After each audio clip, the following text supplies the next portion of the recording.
India के operation सिंदूर को पाकिस्तान के खिलाफ खत्म हुए 2 महीने होने को आ रहे हैं, लेकिन ये सिंदूर मोदी सरकार के लिए सर का दर्द बन के रह गया है। लेट अली शो यू के इस एपिसोड में welcome. Do like, subscribe and share this content. India ने 2 माह पहले जो उसकी 4 दिन की जंग थी पाकिस्तान के खिलाफ, उसमें अलेजिडली पाकिस्तान ने जो दावे किए कि 5 से 6 हिंदुस्तानी जहाज, ज्यादातर French made Rafael, Pakistani Chinese supplied J-10Cs ने गिरा डाले। यहां तक कि इंडियन सरकार ने खुद ये नहीं कहा, लेकिन इंडियन डिफेंस आर्मी चीफ ने इस बात का इंकशाफ जरूर किया सिंगापुर में। और अब एक इंडियन डिफेंस अटैचे इंडोनेशिया में कैप्टन शिव कुमार के दावों ने एक बार फिर इस मौजू पर हलचल मचा दी है। और अब ऑपोजिशन कांग्रेस पार्टी ने उनकी बात को पकड़ लिया है। तो बात क्या हुई?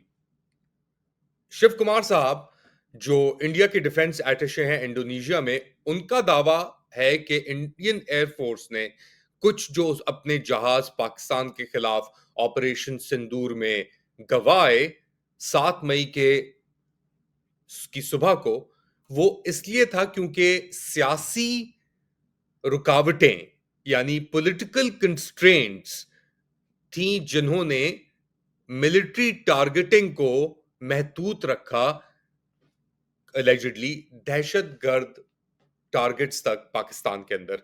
एक बहुत बड़ा दावा, और उसके बाद एक हिंदुस्तान के अंदर इसको लेकर आग सी फैल गई।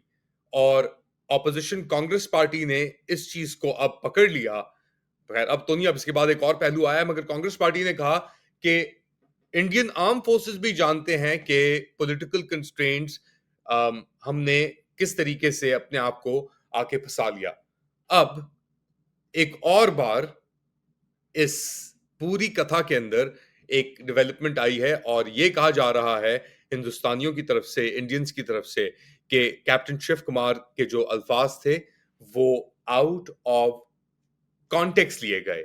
ये रिमार्क्स कैप्टन शिव कुमार ने 10 जून को यूनिवर्सिटास दिरगंतारा, मार्सेकाल, सूर्या धर्मा, जो इंडोनेशिया के अंदर है, वहां पे दिए। एक सेमिनार हो रहा था जिसका नाम था analysis of the Pakistan India air battle and इंडोनेशियाज anticipatory strategies. तो इस प्रेजेंटेशन के दौरान कैप्टन कुमार ने हिंदुस्तान या इंडिया की जो क्रॉस बॉर्डर स्ट्राइक थी 7 मई को, उसको, जिसके अंदर हिंदुस्तान का दावा था कि उन्होंने 9 दहशतगर्द ट्रेनिंग साइट्स या कैंप्स को पाकिस्तान के अंदर, पूरे पाकिस्तान में और पाकिस्तान एडमिनिस्ट्रेटेड कश्मीर के अंदर पॉलिटिकल सिग्नलिंग के लिए टारगेट किया था।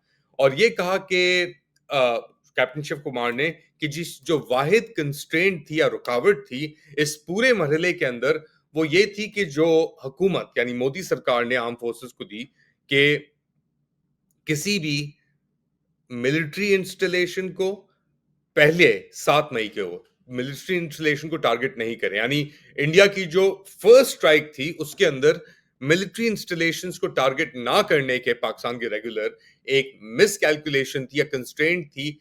मिस कैलकुलेशन तो नहीं कहा उन्होंने, कंस्ट्रेंट थी जो सियासी हुकूमत ने डाली आर्म फोर्सेस के ऊपर। बड़े मोहतात तरीके से, इसका मतलब कि मोदी सरकार चल रही थी, वो एस्कुलेशन को अपने समझ रही थी कि महदूद रहेगी।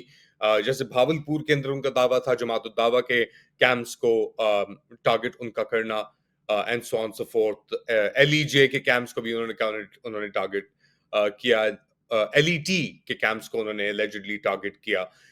मगर पहली बार जो कश्मीर या डिस्प्यूटेड कश्मीर है उसके एरिया से निकलकर इन्होंने पाकिस्तान के रेगुलर एरियाज में जाके अपनी ये सब टारगेटिंग की। तो एक डिपार्चर था, एक नई डॉक्ट्रिन थी जो मोदी ने इंट्रोड्यूस कराने की कोशिश की, लेकिन पाकिस्तान का रिस्पांस अगेंस्ट और अलेजिडली ये जो जहाज गिराने का, जिसका इंकशाफ अब शिव कुमार, कैप्टन शिव कुमार ने खुद कर लिया है, औरों ने भी किया, जैसे मैंने ज़िक्र किया इंडियन डिफेंस फोर्सेस के जो चीफ थे, उन्होंने भी किया इंकशाफ इस चीज़ का। अब एक और ऑन द रिकॉर्ड आ गया जिन्होंने इंकशाफ नहीं किया, वो है मोदी सरकार।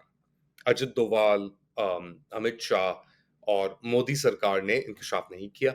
एक डिप्लोमैटिक टसल भी चल रही है इस मौजू के ऊपर कि हुआ क्या हिंदुस्तान पाकिस्तान जंग के दौरान, उन दिनों में 7 मई से लेकर 11-12 मई तक, जब ट्रंप की इंटरवेंशन अलेजिडली हमने देखी। अब कौन किसके पास गया, पाकिस्तानी गए, हिंदुस्तानी गए, किसने क्या कहा, मगर ट्रंप तो कह रहा है कि उसने रुकाया, उसको नोबेल पीस प्राइज भी मिलना चाहिए। और पाकिस्तानीज ने नॉमिनेट भी कर दिया ट्रंप को नोबेल पीस प्राइज के लिए, या करने का इरादा किया है उन्होंने नोबेल पीस प्राइज के लिए। उसके बाद हमने देखा कि ट्रंप ने ईरान और इसराइल के दरमियान भी एक जंग बंदी कराई, सीज फायर कराई। उसके बाद हमने देखा कि रवांडा और DRC, democratic Republic of Congo के दरमियान एक सीज फायर और जंग बंदी ट्रंप इंतजामिया ने, मार्को रूबियो ने कराई। तो थिएटर है, बहुत कुछ हकीकतन चल रहा है, मगर परसेप्शन एहसास और एहसास कमतनी के ऊपर बहुत भारी पड़ता है। सो फॉर एग्जाम्पल, इंडिया ने वाइड स्प्रेड अटैक किए पाकिस्तानी बेसिस इंस्टॉलेशंस के ऊपर बाद में, लेकिन उस वक्त तक जो परसेप्शन वॉर थी, वो राफेल के गिराने से और उसकी तस्दीक होने से, वेरिफिकेशन होने से, दुनिया भर के न्यूज़पेपर्स, गवर्नमेंट्स, अमेरिकन, फ्रेंच, इनके जरिए, और इंडियन गवर्नमेंट या मोदी गवर्नमेंट की खामोशी, बिल्कुल ही जैसे कुछ हुआ ही नहीं। एक डिस्कनेक्ट उसके अंदर उसने पैदा किया, परसेप्शन और रियलिटी, या रियलिटी और परसेप्शन के अंदर, और इसकी वजह से इंडिया अपने आप को एक बैकफुट पे पाता है, और एक स्क्वबल सी शुरू हो गई है between the defence establishment India की और नरेंद्र मोदी की हुकूमत की, क्योंकि उनके ऊपर भी एलिगेशन है ना कि यार बहुत पोलिटिसाइज कर दिया है मोदी ने, एक पाकिस्तान को एक बोगी मैन दिखा के, और चाइना के साथ असली जो मसले हैं उनको छुपा के पाकिस्तान उतना कमजोर नहीं निकला। इनफैक्ट एक एक्सटेंशन बन के पाकिस्तान सामने आया चाइना की अगेंस्ट इंडिया, यूनिफाइड फ्रंट। जो टू फ्रंट था वो सिंगल फ्रंट में कन्वर्ट हो गया। तो ये एक बहुत बड़ा धचका है मोदी सरकार के लिए।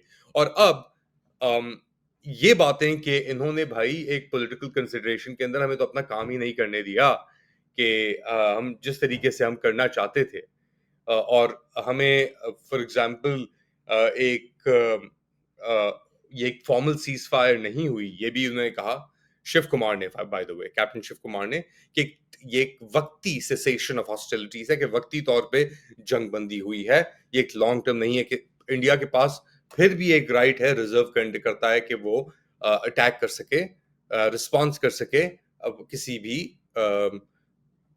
एक्सेस का पाकिस्तान। फॉर एग्जांपल, अगर कोई और अब दहशतगर्द हमला होता है हिंदुस्तान के अंदर या कश्मीर के अंदर, तो इंडिया उस दौरान अपना जो टेम्पररी सेसेशन ऑफ हॉस्टिलिटीज है, इसको दोबारा वो कंटिन्यू कर सकता है into regular hostilities. Cessation, that temporary hold जो था वो हट जाएगा।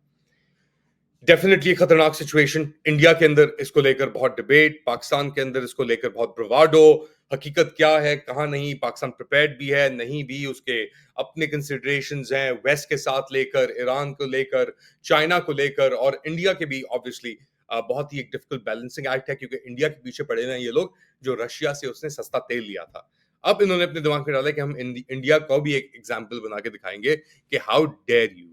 तो इंडिया के ऊपर भी प्रेशर इसीलिए बढ़ा हुआ है। ट्रम्प सरकार कहती कुछ और है, मगर साथ साथ वो इक्वेट कर रही है इंडिया को पाकिस्तान के साथ। वो ये पूरा मरहला पाकिस्तान के अंदर जो एक डायनामिक है, जो एक फैशिस्ट अथॉरिटेरियनिज्म है, उसको भी फीड कर रहा है, और फॉल्स ब्रवाडो को भी फीड कर रहा है। पाकिस्तान की economy is on the verge, mind you. ये खबरें आपके सामने आ रही हैं। पहले तो एक है टैक्स के ऊपर, कि जो टैक्स का टारगेट था वो अपेरेंटली मिस कर दिया है इस नाकाम हुकूमत ने एक बार फिर। और वो कैसे किया है? वो इस तरह किया है कि इस हुकूमत ने अपना टैक्स टारगेट मिस कर दिया है। 13 खरब रुपए का टैक्स टारगेट था, इन्होंने वो 1.2 खरब से वो इन्होंने मिस किया है। और एक और नाकामी इनका इरादा था, ये शहबाज राना की स्टोरी है, taxed to the limit, still in the red, government misses target by a mile. 10.6% ان کا ارادہ تھا کہ یہ ٹیکس کا جو مد ہے اس کو اکانومی کا کر کے آ جائیں گے، اور اپنا انہوں نے ہر زور تک کمر توڑ شوڑ سب کچھ کر کے انہوں نے جو ٹیکسیبل کلاس تھی ختم کر دیا نا اسے. یعنی ایک مختصر کلاس کو جو انکم کے اوپر کا ٹیکس کرا تھا، ان کو اتنا ایگزاربیٹنٹ کرنے کے باوجود بھی یہ فیل ہو گئے اپنا ٹارگٹ میٹ کرنے سے ایک بار پھر. اور یہ میریکل ورکرز تھے. ساتھ ساتھ ایک اور کچھ ورینگ سٹیٹسٹکس آئے ہیں مئی کے مہینے سے، یہ بھی شہباز رانا نے شیئر کیے، اور یہ تھا کہ ورکر ایکسیڈس گروز بائی 12% مئی کے اندر. جو لوگ جو ورکر تھے آپ کے، لیبر ہو گیا یا اسکل بھی ہو گئے، وہ 12% سے اوپر گئے. فائنانس منسٹری نے یہ پیر کے روز دعویٰ کیا کہ اکانومی کنٹینیو کر رہی ہے، اور number of people living Pakistan search for jobs grow by 12% in May alone. 12% مئی کے مہینے کے اندر، صرف مئی کے مہینے 12% وہ شوٹ اپ کیا. تو آپ اندازہ لگا لیں کہ لوگوں کو یہاں پاکستان میں کتنی اپرچونٹیز، ہریالیاں نظر آ رہی ہیں گرین پاکستان مومنٹم کے اندر. اور اب تو چھڑی بھی گرین آ گئی ہے نا، وہ جو فیلڈ مارشل والی چھڑی ہے نئی پورٹریٹ میں آپ نے دیکھا نہیں، گرین چھڑی. اب وہ گرین چھڑی بھی آپ کو، اگر آپ سمجھتے ہیں کہ نہیں آپ باہر نکالے گی پاکستان سے، تو پھر کون سی چھڑی نکالے گی آپ کو دور اپنے لوگوں سے، اپنے چاہنے والوں سے. اگر آپ کے پاس وہی اپرچونٹیز پاکستان میں ہوتی، وہی انصاف، وہی معیشت، وہی ریفارمز اور وہی ترقی، کوئی مائنڈ سیٹ میرٹ کے اوپر تھوڑا، جو اور ممالک کے اندر ہے. انڈیا کے اندر اتنا آپ نے نہیں دیکھا ہوگا ایکسیڈس جتنا آپ پاکستان کے اندر دیکھ رہے ہیں. تو کیا پاکستانی اپنا ملک چھوڑ کے جاتے؟ آپ کیا سمجھتے ہیں؟ بتائیں مجھے کامنٹ سیکشن میں. Do like, subscribe and share this content. Pakistan کے لیے دعا گو ہیں. اپنا خیال رکھیں. اگلی بار تک اللہ حافظ.